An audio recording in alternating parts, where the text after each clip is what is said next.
सचिन गुप्ता, आप चांसलर हैं संस्कृति यूनिवर्सिटी, और कहते हैं ना कि सपना देखना और सपने को पूरा करने में बहुत फर्क है। उन्होंने एक सपना देखा 20 साल पहले कि कैसे जो ग्रामीण भारत है उसको शिक्षित किया जाए। इसी सोच और इसी संकल्प के साथ उन्होंने एक यूनिवर्सिटी की स्थापना की जिसका नाम है संस्कृति यूनिवर्सिटी। 20 साल से ज्यादा का अनुभव। इसके अलावा उन्होंने डिफरेंटली एबल चिल्ड्रन के लिए भी लगातार कदम उठाया। एक चैरिटेबल हॉस्पिटल का उन्होंने निर्माण किया। आयुर्वेदा के लिहाज से भी उन्होंने वेलनेस सेंटर की स्थापना की। कई सारे सम्मानों से उन्हें नवाजा गया है जिसमें भारत गौरव सम्मान, भारत विद्या शिरोमणि, इसके अलावा young entrepreneur, youngest chancellor award जैसे पुरस्कार शामिल हैं। और ये सम्मान उन्हें इसीलिए मिला क्योंकि लगातार वो समाज के उत्थान के लिए कार्य करते रहे। बुरे वक्त से वो घबराए नहीं और ऐसे उन तमाम रियल हीरोज को जिनको हम कह रहे हैं कि वो नायाब हीरे हैं, उन तक हम पहुंच करके आपसे मिलवाते हैं, आपको बताते हैं कि अगर वो कर सकते हैं तो आप भी कर सकते हैं। खास तौर पर वो युवा जो कि आज यहाँ पर मौजूद हैं, आपके लिए सीख लेने का मौका है। और अच्छी चीजें तो कहीं से भी मिले उसे बटोर लीजिए, अच्छा ज्ञान जहां से भी मिले उसको हासिल कर लीजिए क्योंकि ये इस वक्त सबसे ज्यादा जरूरी है। इसके अलावा एक और खास मेहमान हमारे साथ मौजूद हैं, मिस्टर सनत खुल्लर। आप डायरेक्टर हैं Vishesh promoters private limited, young art collector and entrepreneur. मैं आप दोनों का तालियों के बीच स्वागत करना चाहूंगी। सर प्लीज आप दोनों स्टेज पर आए। आज इस मंच से तमाम सवाल आप दोनों से पूछे जाएंगे। और अब संचालन के लिए मैं अपनी सहयोगी शिखा ठाकुर को मंच पर इनवाइट करना चाहूंगी। ये तमाम वो रियल हीरोज हैं। तालियों में कमी नहीं होनी चाहिए क्योंकि आपकी जो तालियां हैं वो हमें मोटिवेट करती हैं, इन लोगों को भी मोटिवेट करती हैं कि जो बेहतर तरीके से कार्य कर रहे हैं उसको वो कंटिन्यू करें, उसको वो आगे बढ़ाएं। शिखा। थैंक यू सो मच प्रिया, बहुत बहुत शुभकामनाएं आप सभी को एंड वेलकम। डॉक्टर सचिन और सनत खुल्लर इस वक्त हमारे साथ यहाँ मौजूद हैं। डॉक्टर सचिन और खुल्लर सर, हम जो कि आपकी चर्चा कर रहे हैं और जिस तरीके से आप प्रधानमंत्री मोदी के मिशन को आगे बढ़ा रहे हैं, एक तरीके से कह सकते हैं क्योंकि एंटरप्रेन्योरशिप हर किसी का आज एक सपना बन गया है। हर कोई कुछ नया करना चाहता है, कुछ बड़ा करना चाहता है और मुझे लगता है कि आपको इसके लिए शुभकामनाएं हमारी तरफ से देनी चाहिए क्योंकि आप देश को प्रगति की राह पर और आगे बढ़ा रहे हो। सचिन जी, सबसे पहले आपसे इस सवाल की शुरुआत करती हूँ। सांस्कृतिक विश्वविद्यालय देश में नहीं बल्कि दुनिया भर में इस वक्त नाम कमा रहा है और ऐसे में कोलैबोरेशन आपने किस तरीके से किया और आपके सफर से इसकी शुरुआत करें। देखिए, हमारी कंपनी विशेष प्रमोटर्स प्राइवेट लिमिटेड युवाओं को प्रमोट करने में बहुत ज़्यादा रुचि रखती है। हम लोग आर्ट एंड कल्चर को भी बहुत प्रमोट करते हैं और इस देश के यूथ को, प्रधानमंत्री जी के मिशन को, जिसमें यूथ को सपोर्ट करना, यूथ को मोटिवेट करना एंड यूथ को बढ़ावा देना को हम लोग सबसे ज़्यादा आगे रखते हैं। सनत जी, मैंने आपके बारे में जब चर्चा की तो मुझे पता चला आर्ट कलेक्टर, और मुझे लगता है कि आर्ट इस दुनिया का सबसे खूबसूरत एक विजन होता है जो इंसान अपने मन में गढ़ता है और उसे चित्र के द्वारा उतारा जाता है। ऐसे में आपका सफर कैसे रहा और कैसे इसकी आपने शुरुआत की, क्योंकि एक बहुत बड़ा चैलेंज भी लोगों के लिए होता है when it comes to art specially, तो किस तरीके से सफर की आपने शुरुआत की? देखिए, ये सफर हमारा 100 साल के आसपास हो गया हमारे परिवार को आर्ट कलेक्ट करते हुए। ये मेरे दादाजी ने शुरू करा था, उसके बाद मेरे फादर ने इसको कंटिन्यू करा एंड अब इसको मैं एक नई हाइट पे ले जा रहा हूँ। हमारा मिशन आर्ट के लिए हमेशा ये रहता है कि नए अपकमिंग आर्टिस्ट जिनमें कला बहुत ज्यादा है परंतु उन्हें सही स्टेज नहीं मिलता और उन्हें मोटिवेशन नहीं मिलता, उनसे हम आर्ट खरीदते हैं, उनकी प्रदर्शनी लगवाते हैं एंड उनको मोटिवेट करते हैं एंड उनको जो सहायता दे सकते हैं उनको कर आगे बढ़ाने में अपना योगदान देते हैं। मैं आपके सवाल का जवाब देना चाहूंगा। सबसे पहले तो मैं जेसी जी का और एमसी जी को बधाई देना चाहूंगा आपके सफल कार्यक्रम के लिए, पूरे भारत 24 को, और साथ साथ धन्यवाद देना चाहूंगा कि आपने हमें मंच प्रदान किया। संस्कृति विश्वविद्यालय जिसकी स्थापना 2016 में हुई थी, हम ये विश्वास करते हैं कि good name follows good work, तो उसी के साथ हमने ये प्रण लिया कि हम अच्छा काम करेंगे और निरंतर करेंगे और भारत में अच्छी शिक्षा को, जहां पर गांव में या 3 टायर सिटीज में, 2 टायर सिटीज में जहां शिक्षा नहीं पहुंच पाती वहां तक शिक्षा पहुंचाएं और अपनी एजुकेशन को ना सिर्फ नेशनल स्टैंडर्ड्स पर बल्कि इंटरनेशनल स्टैंडर्ड्स पर लेके जाएं। इसीलिए हमने 200 से ज्यादा एमओयू साइन किए।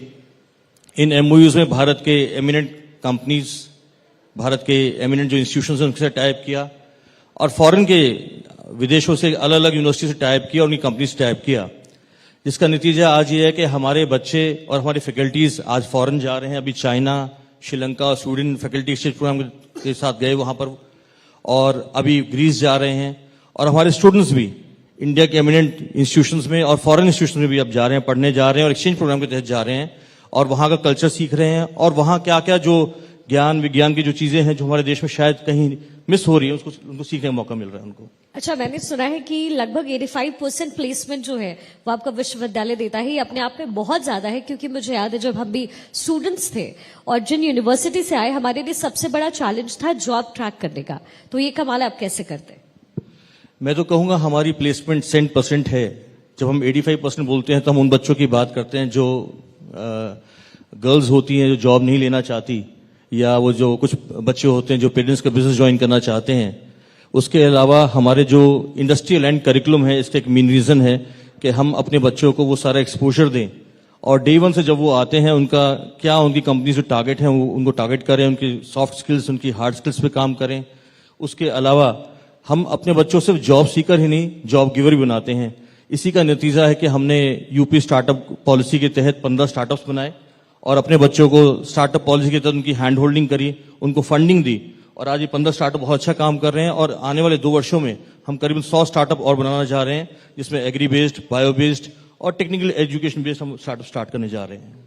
सरद जी, आप युवाओं को बढ़ाने के लिए और प्रमोट करने के लिए किस तरीके से काम कर रहे हैं, और सरकार की तरफ से किस तरह की मदद की आप उम्मीद करें? युवाओं को प्रमोट करने के लिए हमारी कंपनी जो है मोस्ट ऑफ एम्प्लॉयज जो हम न्यू हायरिंग करते हैं उनको कोशिश करते हैं 30 इयर्स की कम की एज हो। एक्सपीरियंस की थोड़ी कमी रहती है युवाओं में, परंतु अगर उन्हें सही मार्गदर्शन दिया जाए और उनके एनर्जी को सही से यूज किया जाए तो वो बहुत ज्यादा कारगर साबित हो सकते हैं। हम अगर देखें तो हमारे देश में जो नए यूनिकॉर्न्स हैं वो भी इस देश के युवाओं ने ही शुरू करे हैं, और अब वो बहुत आगे बढ़ रहे हैं। इसलिए हम जो है जो अब हमारे कंपनीज में जो टीम्स भी होती हैं जो फॉर्म होती है, उसमें एक टीम लीडर होता है जो सीनियर आदमी होता है, उसके मार्गदर्शन में 8-10 युवाओं के अंडर टीम लगाई जाती है, जिसमें मैक्सिमम काम युवाओं को दिया जाता है, सो दैट उन्हें एक्सपीरियंस मिले और वो आगे बढ़ सके। कला और संस्कृति को बढ़ते हुए आप कितना देख रहे हैं विश्व भर की, अगर मैं बात करूं? विश्व भर में कला और संस्कृति का बहुत महत्व है और आगे आने वाले समय में और ज्यादा बढ़ने वाला है। इसको सबसे ज्यादा मुझे लगता है इसमें भारतीय संस्कृति को और ज्यादा बढ़ावा मिलेगा। भारतीय संस्कृति बढ़ रही है, परंतु उस गति से नहीं बढ़ रही थी पहले जिस गति से बढ़नी चाहिए। अब वो गति आ गई है और मैं समझता हूं कि भारतीय संस्कृति इस दुनिया में सबसे आगे बढ़ेगी आगे। डॉक्टर सचिन, हमने अभी प्लेसमेंट का हमने जिक्र किया, और जैसा कि मैंने कहा कि स्टूडेंट्स भी जो इस वक्त यहाँ पर इस सभागार में मौजूद हैं, उनके दिमाग में यही होता है जब भी हमसे उनकी मुलाकात होती है, दे आस्क अस कि आगे क्या करना है, और ये कहीं ना कहीं निर्भर करता है उस इंस्टीट्यूट्स पे जो उनको पढ़ाकर यहाँ तक लेकर आती है। ऐसे में आपके टाइप्स किन किन इंस्टीट्यूट्स के साथ हैं, और अगर अब बुरा ना माने तो मैं पूछूं कि पैकेज के लिहाज से आपकी यूनिवर्सिटी कितना कुछ स्टूडेंट्स के लिए कर पाती है? हमारे टाइप्स में कहना चाहूंगा हमारे 17 फैकल्टीज हैं, जिसमें Ayurveda, engineering, management, hospitality, agriculture, अलग फील्ड्स में है, हॉस्पिटैलिटी में है। और हमने हर एक फैकल्टी का टाइप कोशिश करा है, जो उसकी एमिनेंट इंस्टीट्यूशंस हैं इंडियन और अब्रॉड, उन सबसे टाइप किया जाए। जैसे फर्स्ट ऑफ ऑल हमने टीचर ट्रेनिंग के लिए श्री अरबिंदो सोसाइटी से टाइप किया, जो हमारी फैकल्टी के साथ लगातार काम कर रहा है और अपने टीचर्स को ट्रेन कर रहा है। उसी तरह एग्रीकल्चर की हम बात करें, आईसीआर हैदराबाद और एग्रीकल्चर जो एमिनेंट इंस्टीट्यूशंस हैं उनके साथ टाइप किया। हम आयुर्वेद की बात करें तो केरला, उडुपी, कर्नाटका के जो इंस्टीट्यूशंस हैं जो आज पूरे भारतवर्ष में नहीं पूरी दुनिया वर्ष में नाम रखते हैं, उनके साथ वहां से उनके फैकल्टी मेंबर्स आते हैं, उनके साथ टाइप किया। और ऐसे ही इंजीनियरिंग के अंदर हैदराबाद जितनी कंपनीज हैं उनके साथ टाइप किया। जहां तक रही पैकेज की बात, पैकेज निर्भर करता है बहुत कुछ बच्चों की काबिलियत के ऊपर। हमारा काम है उनको वहां तक लेके जाना जहां आप उनको कंपनीज को फेस कर सकें, और उनको जो स्टेज का फियर फैक्टर्स है या उनके जो एटीट्यूड और एप्टीट्यूड पे काम करें, क्योंकि I don't think there is any dearth of jobs in the country. It's only about the attitude and aptitude of the student that makes them different. और हमारे कुछ बच्चे आज 7 फिगर्स में 54 लाख का पैकेज भी हाईएस्ट पैकेज है हमारा, और एवरेज पैकेज बोलूं तो 6 से 7 लाख का भी पैकेज है। और हमारी निरंतर प्रयास है कि हम इस पैकेज को इंप्रूव करें, डे टू डे इंप्रूव करें, और साथ में जो लोग एंटरप्रेन्योर बनना चाहते हैं, जैसे मैंने पहले कहा, उनके लिए स्टार्टअप्स की हम फंडिंग भी दें। उनको हम 10 से 15 लाख से 20 लाख तक की ऐसी हम फंडिंग हम भी देते हैं। और हमारे पास बहुत सारी ऐसी कंपनीज हैं जो उनसे एंजल इन्वेस्टर बनना चाहते हैं, if you have a good idea, you can always come to Sanskriti and we will invest you, we will handhold you, we will give you co-working space. और अगर आपको कहीं पे किसी मेंटोर की जरूरत है तो हम इंडस्ट्री से मेंटोर भी देते हैं ताकि आपको एक सफल एंटरप्रेन्योर बना सकें और आप एक जॉब सीकर का हटके जॉब गिवर भी बन सकें। आपके इंस्टीट्यूट में, आपके विश्वविद्यालय में कई तरह की और चीजें भी होती हैं, जैसे पढ़ाई के अलावा खेलकूद, और मैंने ये भी सुना कि फिल्में बनाने का, ये जो तमाम प्रैक्टिसेस हैं, मुझे याद है जब मैं खुद कॉलेज में थी तो मिज़ॉन सीन हम एक जो शॉर्ट फिल्में होते हैं वो बनाते थे, लेकिन उस समय भी जहन में सवाल ये आता था कि बनना तो जर्नलिस्ट है, तो फिर ये छोटी फिल्में बनाकर हम क्या करें, आर्ट डायरेक्शन में क्या करें, समझ नहीं आता था। आपको क्या लगता है, क्या स्टूडेंट्स को वाकई इसका फायदा होता है? देखिए, मैं समझता हूं कि हम लोग रॉबोट से डील नहीं कर रहे हैं, हम लोग एक ह्यूमन माइंडसेट से डील कर रहे हैं, बच्चों से डील कर रहे हैं, युवाओं से डील कर रहे हैं। और जब वो यूनिवर्सिटी में आता है तो उसको एक 360 डिग्री कल्चर चाहिए होता है जहां वो कॉस्मोपॉलिटन कल्चर में रहे। कैसे, जैसे हमारे यहाँ अभी 18 कंट्रीज के बच्चे पढ़ते हैं और 22 स्टेट के बच्चे पढ़ते हैं। जब वो स्टेट में अपने यूनिवर्सिटी में आता है तो उन सबसे कैसे इंटरेक्ट करे और एक्स्ट्रा करिकुलर एक्टिविटीज से उसको एक्सपोजर मिलता है। उस एक्सपोजर का नतीजा ये रहता है कि वो किसी की प्रतिभा, सपोज किसी ने इंजीनियरिंग लिया हो, बस की प्रतिभा रेडियो जॉकी में है, हमारा संस्कृति अपना रेडियो चैनल है, एफएम चैनल है, जो उनको एक्सपोजर देता है। और ऐसे कई बच्चे हैं जो आज रेडियो जॉकी का कोर्स कर रहे हैं, मतलब पढ़ भी रहे हैं और रेडियो जॉकी भी हैं और अर्न भी कर रहे हैं। So I think this is only bringing the best of the students. ये एक्स्ट्रा करिकुलर स्पोर्ट्स है, चाहे हमारे क्लब्स हैं, हमारे पास ऐसे क्लब्स हैं, एग्री बेस्ड क्लब्स, जैसे if you want to do organic farming, हम आपको पॉली फार्मिंग सिखाएंगे, हम आपको ऑर्गेनिक फार्मिंग सिखाएंगे, हम आपको नेट बेस्ड फार्मिंग सिखाएंगे। तो these activities give students a better exposure, a better hand, and आपके अंदर क्या प्रतिभा है उसको निखरने का मौका मिलता है, सीखने का मौका मिलता है। और कम से कम बच्चे को ये फील ना हो कि मैं मथुरा में पढ़ रहा हूं तो मैं अगर कहीं मेट्रो में पढ़ता तो शायद मुझे वो मिलता जो यहाँ नहीं मिल रहा है। वो सारा एक्सपोजर हम कोशिश करते हैं वो सब मिले उसे यहाँ पे। यानी कि ये जो तमाम चीजें पढ़ाई जाती हैं कॉलेजेस में, क्योंकि यहाँ पर स्टूडेंट्स भी हैं, जैसा मैंने आपसे कहा, और जब ये बात मैं कह रही हूं तो वो रिलेट कर पाएंगे, बिकॉज हम भी कभी स्टूडेंट थे, हमने भी पढ़ाई की, तो कहीं ना कहीं उस समय जो चीजें जहन में सवाल आता था कि ये करने से क्या फायदा है, क्या आपको लगता है कि वो अपनी प्रतिभा को इन तमाम एक्टिविटीज को करते हुए भी पहचानते हैं? बिल्कुल, मैं समझता हूं हमारे जितने भी कार्यक्रम ऐसे रहते हैं ये by the students for the students रहते हैं। मैनेजमेंट जो बच्चा कोर्स करता है उसका काम क्या है, मैनेज करना। तो हम जितने अपने स्टेज प्रोग्राम्स होते हैं, जितने इन्विटेशन होते हैं, वो हम एक्सपोजर अपने स्टूडेंट्स को देते हैं, so that they learn how to manage the shows, they learn how to invite people, they learn small little things. Because एक प्रोग्राम को देखना और प्रोग्राम को करना दोनों में बहुत फर्क होता है। And when you do small little things with your own hand, you learn a lot of small things which you don't get to learn. And this is a journey where in the journey you learn and that experience will always be yours. क्योंकि वो experience आपके साथ रहने वाला है। तो I think the whole university और college journey, आप भी याद रखते हैं, मैं भी याद रखता हूँ कि वो journey हमारी हमेशा हमारे साथ रखती है। और कहीं ना कहीं जीवन में शायद बच्चा उसे पहचाने, उस समय ना पहचाने, बट फ्यूचर में जब वो कुछ काम करता है तो वो जर्नी उसको याद दिलाती है और उसको तैयार करती है उस फ्यूचर के जो उतार चढ़ाव में कैसे उसको प्रिपेयर होना है। आई think this brings a better factor out of you and is always good for them. And I think somehow or other you identify your caliber as well. Sanat, जिस तरीके से संस्कृति और कला इस वक्त विश्व भर में आगे बढ़ रहा है, उसको व्यापार से जोड़ना ये भी बहुत चुनौतीपूर्ण होता है, तो ये आपने किस तरीके से किया? देखिए, कला और संस्कृति में सबसे ज्यादा इंपॉर्टेंट कला और संस्कृति होती है। जो ये व्यापार से जोड़ना है ये बाद में आता है। व्यापार भी आजकल आगे बढ़ रहा है बहुत। अगर हम देखें कि आजकल कला और संस्कृति में अगर हम पेंटिंग्स पे फोकस करें तो वर्ल्ड वाइड ऑक्शंस बहुत ज्यादा हो रहे हैं एंड उसकी ऑक्शंस पे वैल्यू बढ़ रही है। इफ यू सी कि कोविड के बाद काफी चीजों की प्राइस ड्रॉप हुई, इंक्रीज हुई, बट कला में जैसे कि art of painting, specially if you talk about Indian art, उनकी वैल्यू काफी इंक्रीज हुई है वर्ल्ड वाइड आफ्टर कोविड। सो ये एक अच्छे संकेत हैं जो दे रहे हैं कि कला को अब एक बिजनेस के साथ भी जोड़ा जा सकता है। This will enable more people to invest in art and इससे आर्टिस्ट को भी जो कला बनाते हैं उनको भी प्रोत्साहन मिलेगा, क्योंकि पैसा भी एक बहुत जरूरी चीज होती है। उससे उनको प्रोत्साहन मिलेगा और अच्छा काम करने के लिए, और ऐसे कला को आगे बढ़ावा मिलेगा, और डेफिनेटली इन्वेस्टमेंट तो है ही अच्छा। And how is it affecting the social the platform and the people who are on social way of developing their minds. आपको कैसे लगता है कि सामाजिक तौर पर ये क्या बढ़ावा दे रहा है और लोगों की मानसिकता को बदल रहा है कला और संस्कृति के towards? Definitely it is changing the mentality of people. See अगर लोग कला संस्कृति से जुड़ेंगे तो कुछ कंस्ट्रक्टिव काम करेंगे. अगर कोई आदमी, जरूरी नहीं है कोई आदमी किसी एक चीज में अच्छा हो. अगर कोई पढ़ाई में अच्छा नहीं है तो हो सकता है वो कला में अच्छा हो. कोई कला में अच्छा नहीं है तो हो सकता है वो किसी और चीज में अच्छा हो. Finding the talent of that person is extremely important.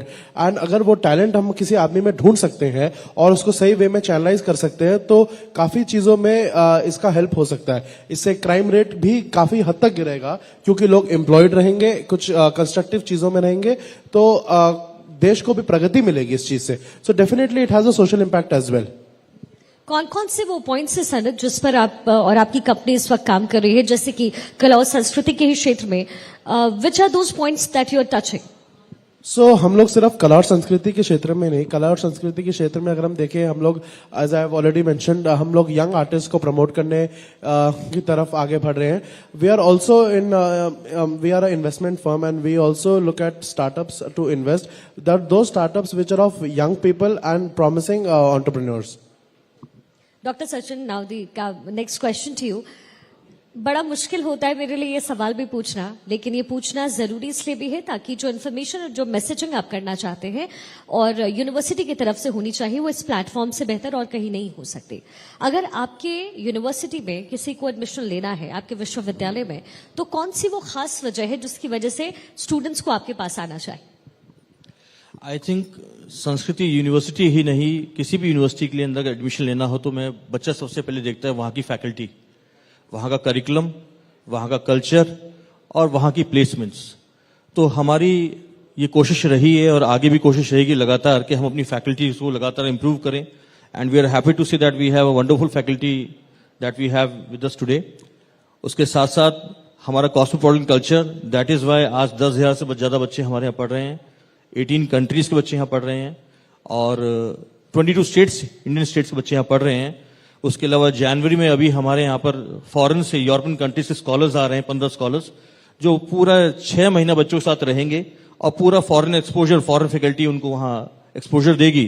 और इसके साथ साथ जो बच्चा जो एक क्योंकि वो बुक वर्म्स नहीं बनना चाहते आज की तारीख में, वो सारे एक्स्ट्रा करिकुलर एक्टिविटीज एक्सपोजर जो जिसको आप शोज बोलते हैं या उनके लिए जो भी आप डिजाइन करना चाहते हैं, उनकी जर्नी करना चाहते हैं, वो सब हम एक्सपोजर देते हैं समय समय पर.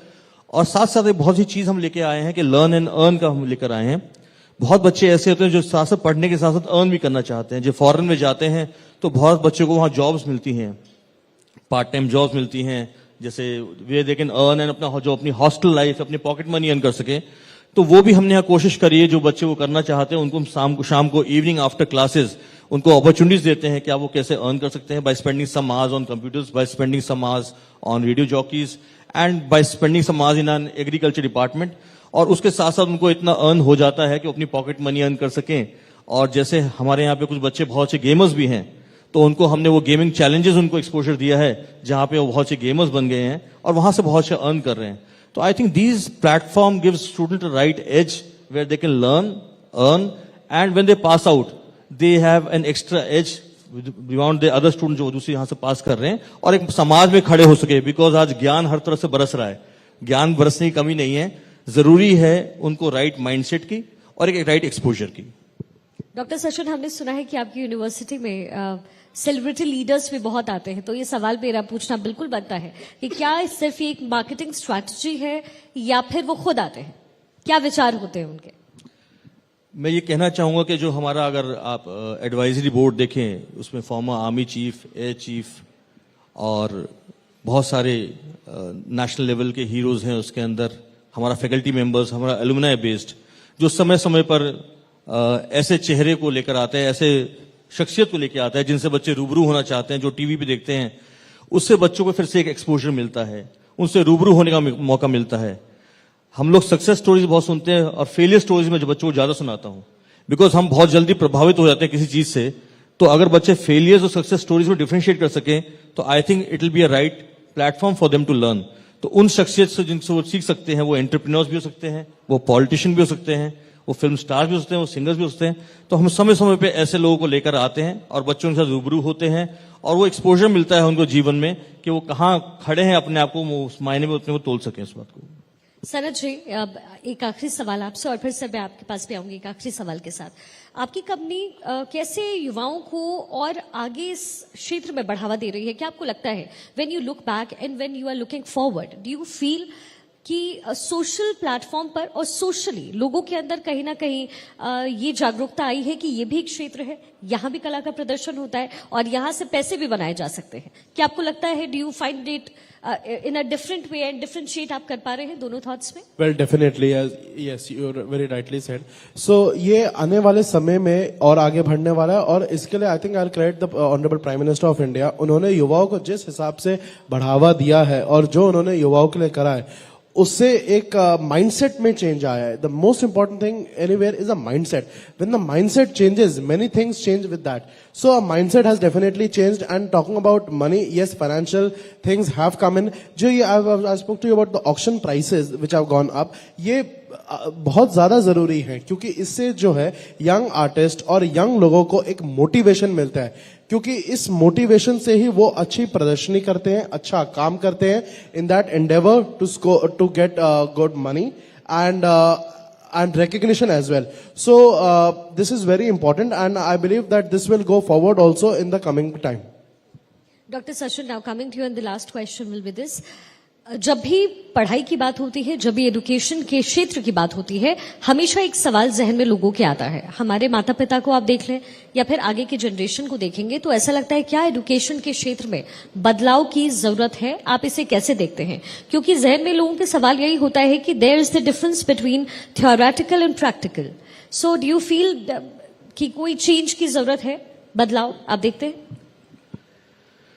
एक समय था, एक नेशनल डेली न्यूज़पेपर का आर्टिकल आया था, हमारे देश में 18 सुसाइड्स पर डे होती हैं जो स्टूडेंट करता है, which is a big number. मैं धन्यवाद देना चाहूंगा हमारे यशस्वी प्रधानमंत्री आदरणीय श्री नरेंद्र मोदी जी का, जिन्होंने न्यू एजुकेशन पॉलिसी लेकर आए देश के अंदर, और वो एक बदलाव हुआ, एक गेम चेंजर हुआ। क्योंकि हमारी एजुकेशन में ये था कि बच्चा अगर if you miss one day and you had a bad day, तो I think he has lost the game. But I think with the new education policy बहुत से चेंजेस आए हैं और बहुत चेंजेस आने वाले हैं जो 2035 तक लागू होने वाली है, और उसके अंदर if you have missed a day, no problem, you will have another day. So I think that education policy, that change has come, और हम भी संस्कृति में वो अपनी एजुकेशन पॉलिसी में चेंजेस ला रहे हैं। सपोज आपने 11th में अपने 10+2 के अंदर आपने साइंसेस किया, but now you think you after 12th it is not a right game for you, you want to opt to other courses. तो अब आपको वो अपने वो रीडू वाला प्रॉब्लम नहीं होगा, and you can opt after CUT exam दीजिए या आपने ब्रिज कोर्स कीजिए और आप दूसरे इंजीनियरिंग के अंदर एडमिशन ले सकते हैं, कॉमर्स टू इंजीनियरिंग ले सकते हैं एडमिशन आप। तो I think this has made the right change for the youth. जहां पर वो शायद अपने फैसले लेने में कहीं गलती कर चुका है तो उसको रिग्रेट ना हो लाइफ के अंदर, और हमारा देश इस तरफ आगे बढ़ रहा है, और संस्कृति भी अपने कोर्सेज को इंडस्ट्री लाइन कर रहा है, और जहां पर स्किल बेस्ड कोर्सेज हैं, जहां पे उसको जॉब्स मिले, जहां पे उसको अपॉर्चुनिटीज मिले स्टार्टअप्स के लिए, अपने एंटरप्रेन्योरशिप के लिए, या अपने फैमिली बिजनेस को आगे लेके जाना है, वो सारे एक्सपोजर वो पढ़ते हुए साथ साथ वो सब ले सकता है जिसकी जरूरत है। So I think the education policy is changing, and from time to time it will change, और नेशनल एजुकेशन पॉलिसी अगेन ये गेम चेंजर होगा, और हमारा भारत तो पढ़ेगा भारत तो बढ़ेगा इंडिया।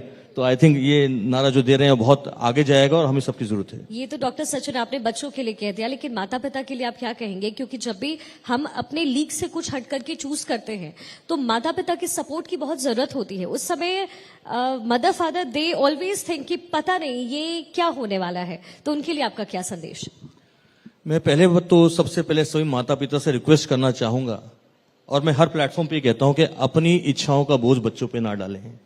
इच्छाएं होना अच्छी बात है, बट कहीं ना कहीं हमारे बच्चे जो कुछ करना चाहते हैं शायद कई बार अपने माँ बाप की इच्छाओं के कारण वो नहीं कर पाते, और उस बच्चे का भी फर्ज है ऑन द अदर हैंड कि हम फ्रीडम को वर्ड को समझें, and there is a fine line between freedom and responsibility, और अपनी माँ बाप की इच्छाओं के प्रति, अपने समाज के प्रति, अपने देश के प्रति अपनी इच्छाओं को वहां तक अपनी सीमित रखे, और जो उसमें उसकी जो एक्सपर्टीज है उसमें काम करें, और जहां दोनों का समन्वय होगा मेरे ख्याल से वहां पर दोनों बच्चे एक्सेल करेगा लाइफ के अंदर। और आज के काम में जो भी मैंने आपसे कहा, जो 18 डेथ्स हैं, कहीं ना कहीं मैं इसके लिए माँ बाप को जिम्मेवार मानता हूं। वो प्रेशर, वो समाज का प्रेशर, और स्पेशली दूसरा आज के टाइम को सोशल प्रेशर, जो हम फेसबुक पे देखते हैं, इंस्टाग्राम पे देखते हैं, हम एक दूसरे को बहुत खुश देखते हैं, but no one shows they not happy. तो हमें लगता है दुनिया खुश है और मैं ही सबसे ज्यादा दुखी हूं। तो कहीं ना कहीं सोशल प्रेशर बच्चा वो टैबू कैरी करता है अपने साथ और कहीं ना कहीं वो गलत कदम उठाता है। तो I think as a social responsibility और एज अ पेरेंट हम सबको समझना है उस बच्चे की जरूरत क्या है, समय के अनुसार उसको राइट उसकी जो चॉइसेस हैं उसको हम ऑफर करें और बच्चे को समझना है माँ बाप की इच्छाएं क्या हैं, कितनी कड़ी मेहनत से वो पैसा अर्न कर रहे हैं, हमको पढ़ा रहे हैं, हमको लिखा रहे हैं, उस पर हम खरे उतरें और अब हम दोनों मिलकर काम करेंगे तो I think it's a game both for you. Sanat, आपसे भी यही मेरा आखिरी सवाल है, and you are yourself a youngster, so how did you follow your heart and who all has supported you in this journey? Well, in this I have been very lucky. My parents have been very supportive and they didn't pressurize me for anything. They said, whatever you want to do, you're free to do. I wanted to get into business at an early age. From my college time only, I wanted to pursue my graduation as well as get into business. My father supported my decision and he agreed. I believe that if the parents become like this and be supportive of their of their children, then definitely it would help. It would help this young generation. As I already mentioned, that everyone has something special. To find that special thing is important. And when you are able to find that thing, then only that person can succeed in life. Thank you so much doctor Sachin and Sanat, बहुत बहुत शुक्रिया। Thank you so आपका। much. Thank you so much. Thank you so much आप दोनों का हमारे साथ जुड़ने के लिए। शिखा, मैं आपसे अनुरोध करूंगी कि अगले सेशन के लिए प्लीज आप मंच पर ही रहें। और बहुत महत्वपूर्ण बातों का जिक्र हमारे दोनों खास मेहमानों ने किया कि कैसे